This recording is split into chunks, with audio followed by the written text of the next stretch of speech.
And that allows me to see the different versions over time and reference the different versions over time.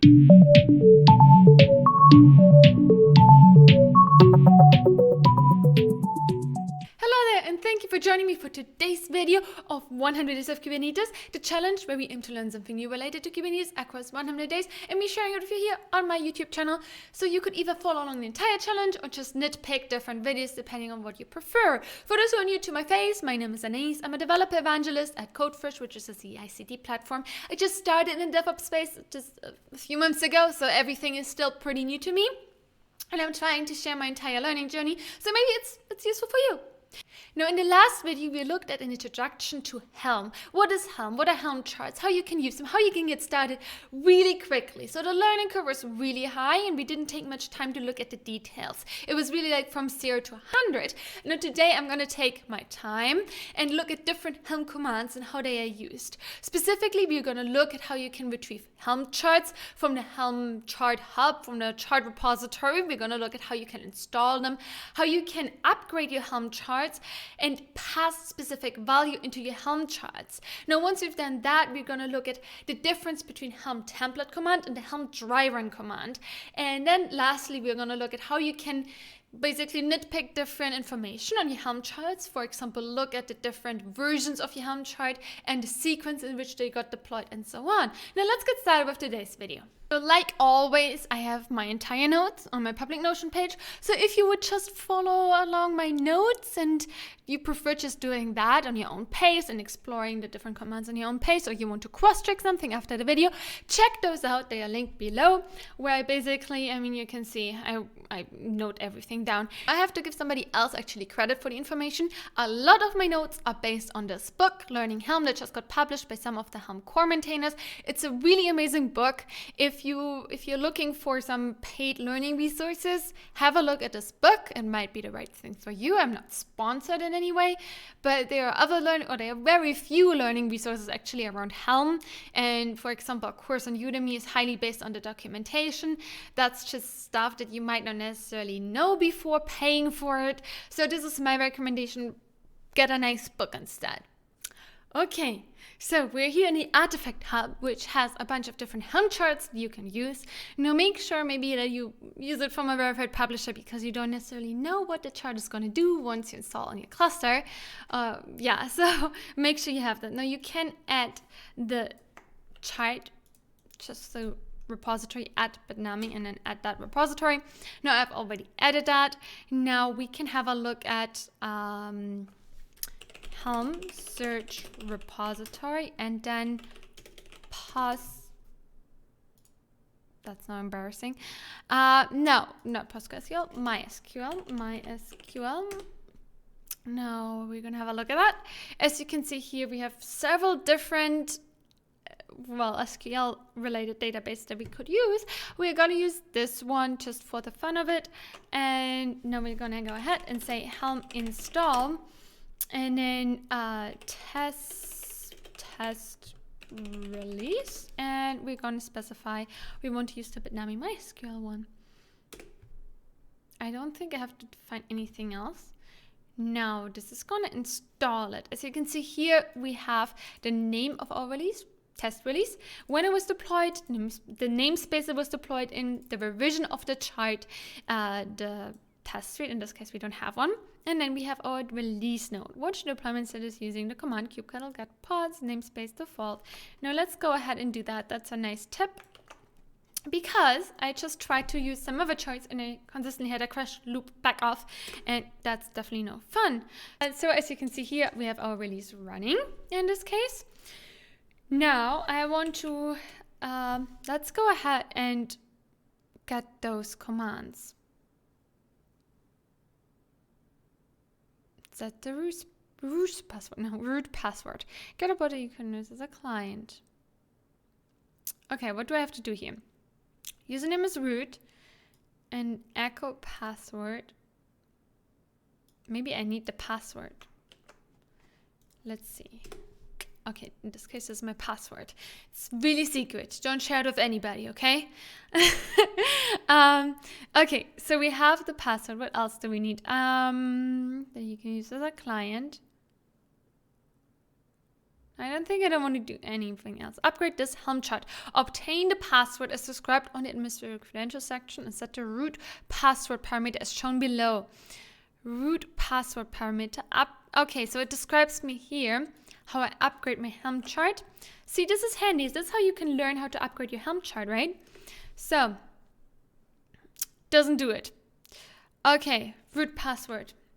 Now you're going to see, oh, already seen my root password. So we're just going to go ahead and say root password. And we set it to my root password, I guess. And now we can upgrade our Helm chart by saying Helm upgrade test release bitnami mysql set auth root password. I want to copy this.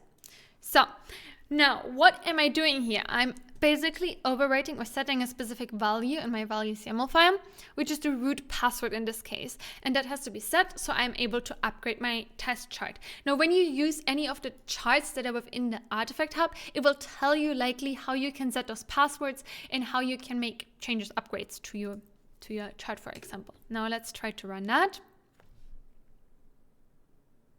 Okay, it seems to have been worked.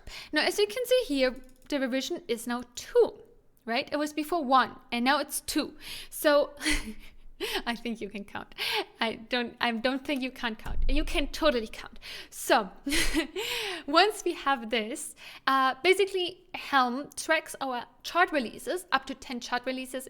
So we could upgrade this up to 10 times, and Helm would automatically track that. Now, that's pretty cool. What can we do next? Let's go ahead and check our kubectl secrets. Let's go ahead and kubectl get secret. I want to show you something. So here, now you can see here you can see a bunch of different secrets, yeah? I had to process this first. Now, as you see here, this and this are both secrets that track my Helm release. They're directly correlated to the Helm release that just happened. So this is version 1 of my Helm chart and this is version 2. And that allows me to see the different versions over time and reference the different versions over time, right? So I could be using that to actually roll back a release as well.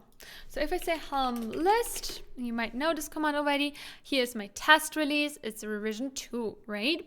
Now I can also say Helm history and then test release. And I can see here the different revisions of my chart. Superseded. I don't know that word in English.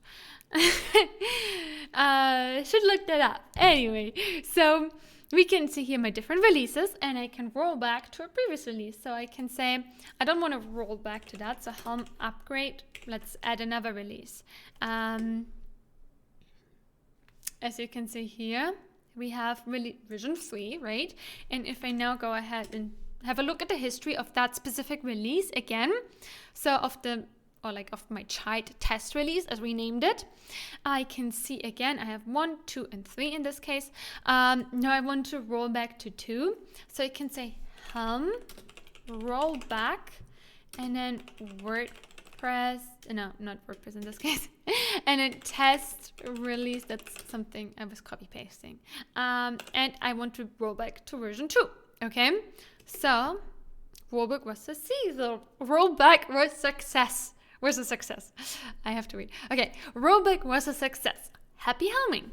Nice. So now I am, well, as you can see here, if you look at the history again, these ones are not used anymore, okay? So this is release 1, 2, and 3. Now we didn't upgrade our release, but we rolled back to the release, rolled back to 2, as you can see here. Now I have to maybe make that smaller so you can actually see it. Ooh. Here. Roll back to 2.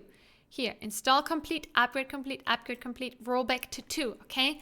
So you can also roll back. Now it's not actually, if you're familiar with like GitOps and tracking all your installations across your clusters and so on, and you know, oh, it's comparing the sites they do and so on. Anyway, you don't have to be familiar with GitOps to understand this.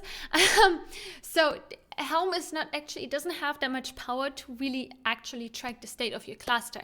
What it actually does, it tracks the state, or like how your Helm chart used to be, the values it used and so on in revision 2, and then it reuses those. Like re-implements those in the chart installation.